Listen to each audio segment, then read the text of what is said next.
Bom dia a todos. No nosso trabalho, iremos debater sobre a contribuição de Simone de Beauvoir desde seu surgimento.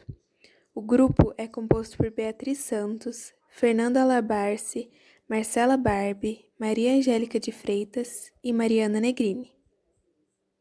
Simone de Beauvoir foi uma escritora francesa, filósofa existencialista, memorialista e feminista, considerada uma das maiores representantes do existencialismo na França. Beauvoir escreveu romances, ensaios, biografias, autobiografias e monografias sobre filosofia, política e questões sociais da época. Agora, falando sobre a infância e formação da Simone. Simone Lucie Ernestine de Marie Bertrand de Beauvoir nasceu em Paris, na França, no dia 9 de janeiro de 1908. Seus pais eram Georges Bertrand de Beauvoir, um secretário jurídico que uma vez aspirou ser ator, e Françoise Bertrand de Beauvoir. Entre 1913 e 1925, ela estudou no Institut Adélie Désir, uma escola católica para meninas. Ela era profundamente religiosa quando era criança e, a certa altura, ela também pretendeu ser uma freira. Ela abandonou a fé no início da adolescência e permaneceu ateia pelo resto da sua vida. Em 1925, ela ingressou no curso de matemática do Instituto Católico de Paris e no curso de literatura e línguas no Institut Sainte-Marie. E, em seguida, Simone estudou filosofia na Universidade de Sorbonne, onde entrou em contato com outros jovens intelectuais, como René Maheu e Jean-Paul Sartre, com quem manteve um longo e polêmico relacionamento na época. Já em 1929, ela concluiu o curso de filosofia, e nesse mesmo ano, em outubro, Jean-Paul Sartre e Beauvoir tornaram-se um casal, e eles entraram em uma parceria de alma vitalícia, que era sexual, mas não exclusiva, nem envolvia viver juntos, ou seja, eles tinham um relacionamento aberto naquela época.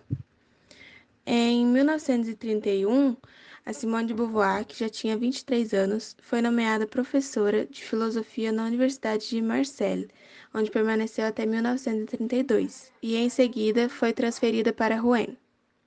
Em 1943, Beauvoir foi suspensa do seu emprego de professora devido a uma acusação que ela havia seduzido um aluno de seu liceu de 17 anos, Nathalie Sorokine, em 1939.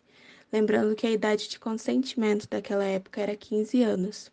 E um tempo depois, ela e outros estudiosos assinaram um tipo de abaixo-assinado para que essa lei de consentimento fosse destituída, para que ela não existisse mais. Na década de 1970, ela tornou-se ativa no movimento francês de libertação das mulheres. E assim ela escreveu e assinou o Manifesto dos 343, em 1917. Esse manifesto incluiu uma lista de mulheres famosas que já afirmavam ter feito aborto, que então era ilegal na França. Depois de um tempo ele passou-se a ser legal. Sobre a sua morte, Simone de Beauvoir faleceu em Paris, na França, no dia 14 de abril de 1986, vítima das complicações decorrentes de uma pneumonia que ela havia tendo, sendo enterrada também em Paris, junto de seu companheiro Jean-Paul Sartre. A autora escreveu romances, ensaios, biografias, autobiografias e monografias sobre filosofia, política e questões sociais. Ela explora os dilemas existenciais da liberdade, da ação e da responsabilidade individual, temas que ela aborda em seu primeiro romance, A Convidada, de 1943, e O Sangue dos Outros, de 1944. A teórica foi uma das grandes impulsionadoras da segunda onda do feminismo, gerada nos Estados Unidos na década de 60. Com a publicação de O Segundo Sexo, de 1949, ela entra em várias reflexões sobre a sociedade e o gênero. No livro, ela define patriarcado. Ela expõe os modos que o sistema machista produz a opressão das mulheres. Ela destaca também o casamento e a maternidade. Neste livro, então, ela chama a atenção para o modo como o mundo era observado e explicado através do olhar masculino, e discorre sobre como as noções associadas aos gêneros partem de ficções e construções sociais de um sistema de dominação completamente machista. Simone retrata a sociedade francesa no pós-guerra, onde temas políticos, morais e intelectuais são discutidos no romance existencialista Os Mandarins, de 1954. Também é possível notar o feminismo em sua obra autobiográfica Memórias de uma Moça Bem Comportada, onde relata fatos reais de sua vida, com foco nos dogmas da igreja e nos comportamentos de sua família. Por fim, também tiveram uma grande repercussão obras como Uma Morte Muito Suave, de 1964, A Velhice, de 1970 e A Cerimônia do Adeus, de 1981, em que Simone escreve sobre Sartre. Aqui eu vou falar um pouco sobre as consequências da publicação de Simone na época em que ela publicou. Assim que O Segundo Sexo foi publicado em 1949, as críticas à obra foram principalmente negativas. Ao propor que as reflexões sobre as mulheres e a diferença sexual fossem realizadas pela filosofia, Simone de Beauvoir colocou em questão todas as pretensões de neutralidade e objetividade em que se baseava o pensamento humanista até então. Beauvoir expôs o fato de que as ideias dominantes no campo intelectual eram então falhas e não levavam ao ponto de crítica radical e as implicações políticas, sociais e existenciais de um fato que ela prova no livro. As relações entre os sexos se consistem por desigualdades. Além disso, a mulher, que era uma exceção no campo, ousou expor e questionar as regras do próprio campo, às quais deveriam se submeter, com uma obra que cumpria rigorosamente todas essas regras. Aqui a gente está falando sobre a ciência. Recebi epigramas, cartas, sátiras, molestações, exortações que me dirigiam, por exemplo, membros muito ativos do primeiro sexo. Insatisfeita, frígida, priápica, ninfomaníaca, lésbica, 100 vezes abortada, foi tudo, até mãe clandestina. Ofereciam curar-me a minha frigidez, saciar meus apetites de gula, me prometiam revelações em termos grosseiros, mas em nome da verdade e da beleza, do bem, da sanidade e até da poesia, indignamente devastadas por mim. Também Mauriac, escreveu um dos colaboradores do Les Temps modernos. Na maioria das vezes, os termos usados contra Simone concentravam-se em colocar ela mesma e outras mulheres em seu lugar, ou seja, sobre o domínio da reprodução da espécie e da subordinação intelectual e sexual aos homens. Tendo em vista os ataques que Simone recebeu, os homens não queriam que ela questionasse os padrões sociais. Mesmo ela tendo cumprido todas as regras rigorosamente da ciência que os próprios homens criaram.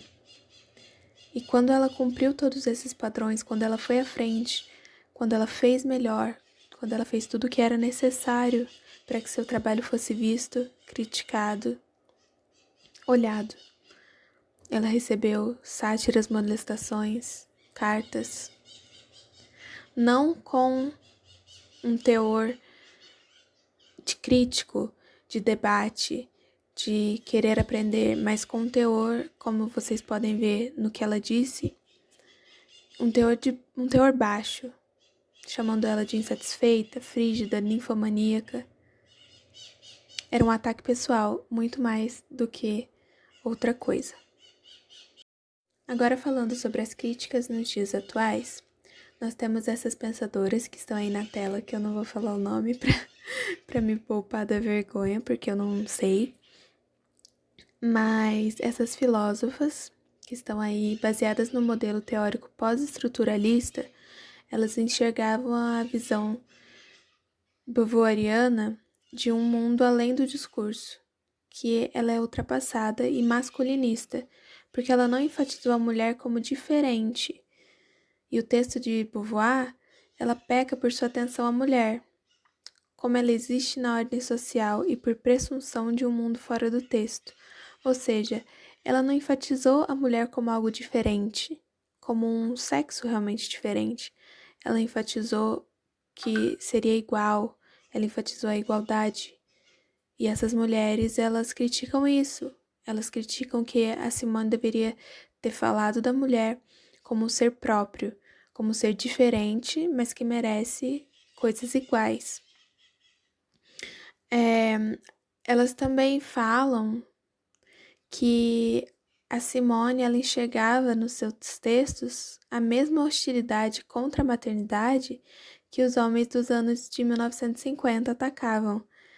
Então, elas afirmam que o texto da Simone é misógino, porque ela ataca a maternidade assim como os homens atacavam. Simone de Beauvoir contribui para a psicologia, pois ela busca tensionar em sua obra questões de liberdade sexual, da prática da contracepção e do aborto como direito das mulheres, reivindicando a autonomia máxima sobre o próprio corpo por parte das mulheres. Esses feitos, eles foram fundamentais para a importância do crescimento do movimento feminista, que, por sua vez, fortalece a defesa contra as diversas formas de violência contra a mulher, criticando a ideia tradicional de ver a mulher como o sexo frágil, buscando potencializar e somar também as forças das mulheres contra qualquer tipo de opressão.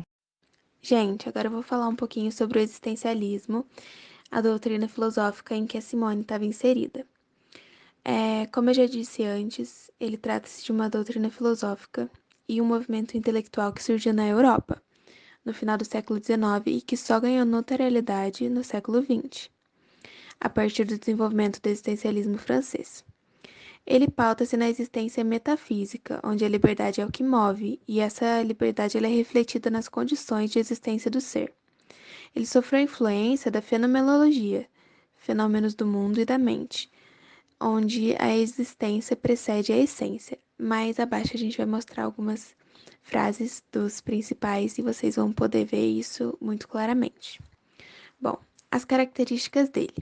Ele é dividido principalmente em duas vertentes: o existencialismo ateu, que negam a existência da natureza humana, e o existencialismo cristão, que a essência humana corresponde a um atributo de Deus.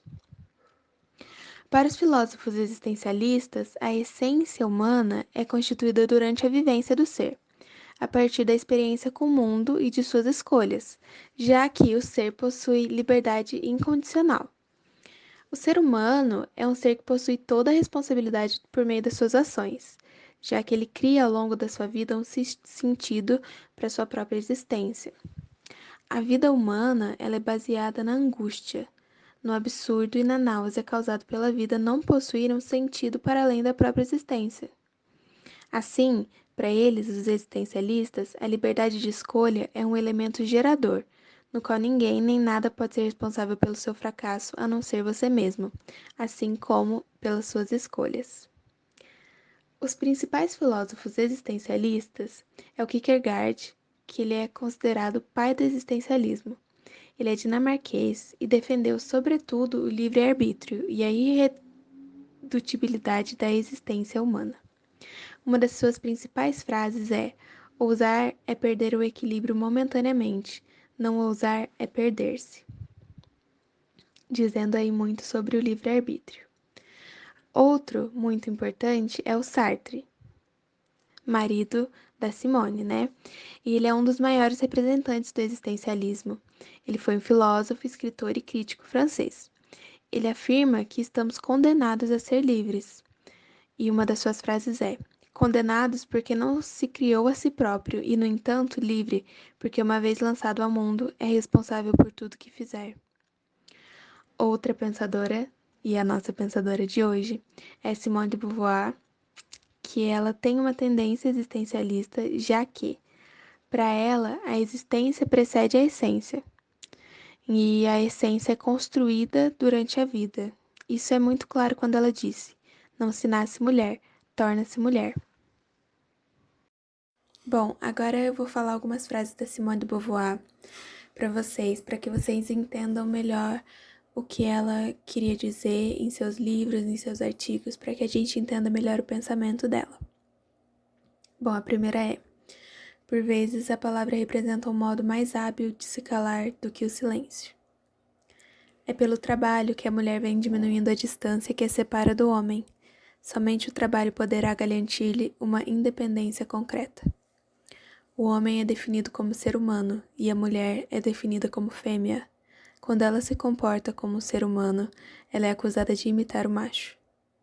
A humanidade é masculina, e o homem define a mulher, não em si, mas relativamente a ele. Ela não é considerada um ser autônomo. Entre as que se vendem pela prostituição e as que se vendem pelo casamento, a única diferença consiste no preço e na duração do contrato. Que nada nos defina, que nada nos sujeite, que a liberdade seja a nossa própria substância.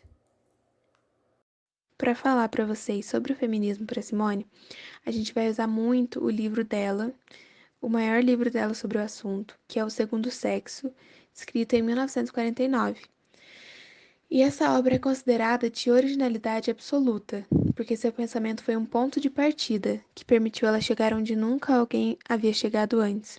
A gente fala que seu pensamento foi um ponto de partida porque existem pensamentos pautados em outros. O dela foi de extrema originalidade. Ela começa essa obra questionando os espaços filosóficos desabilitados e com temas que até hoje se desprezavam decididamente como alheios aos políticos, temas tabus. Ela fala sobre a sexualidade feminina, sobre o envelhecimento feminino, temas que não eram políticos antigamente, mas que ela colocou sobre uma mesa e um olhar de muito cuidado. Ela tratou o corpo como um tema central, porque para ela toda a existência humana é definida por sua localização, já que a corporalidade da mulher e os significados sociais que lhe atribuem condicionam sua existência. Aí diz muito sobre o existencialismo, certo?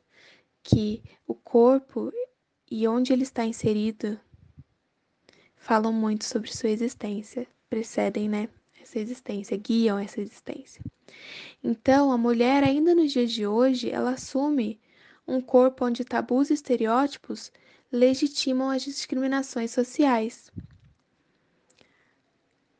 Ela criticou também a separação cartesiana entre os sexos. O que ela quis dizer com isso? Que, por um lado, os homens exerciam a cidadania pública, os homens eram públicos, os homens saíam de casa, os homens trabalhavam, os homens estavam nos lugares de poder, os homens estavam na política, na televisão, no rádio. Os homens eram públicos, os homens eram sociais. E, por outro lado, as mulheres governavam o mundo privado, o âmbito das necessidades, dos afetos, dos desejos. As mulheres diziam sobre a casa, sobre o lar, sobre a comida, sobre a roupa. Tudo que é privado, sobre a casa, sobre os afetos, sobre os sentimentos, sobre os segredos. Até hoje tem muito disso, né? Que as mulheres carregam o mundo privado nelas, enquanto os homens carregam o mundo público. Então, o que ela quis dizer é que a experiência corporal das mulheres condiciona a forma pela qual elas enfrentam o mundo. Porque é pela forma que nos relacionamos com nossos corpos que estrutura uma sociedade profundamente desigual. Então, é como agimos e como levamos os nossos corpos que continua estruturando essa sociedade cartesiana, desigual. Por isso que torna-se mulher, não se nasce mulher. Porque é uma construção em cima do corpo feminino. Justificativa da escolha da filósofa. Bom, primeiramente, da escolha da filósofa, a gente escolheu também a temática, que é o feminismo, porque a gente considera esse movimento de extrema necessidade no cenário atual, onde a gente vê grandes transformações ocorrendo no que diz respeito aos eixos de poder e também de dominação e opressão que tem se reconfigurado, apontando também para novas complexidades.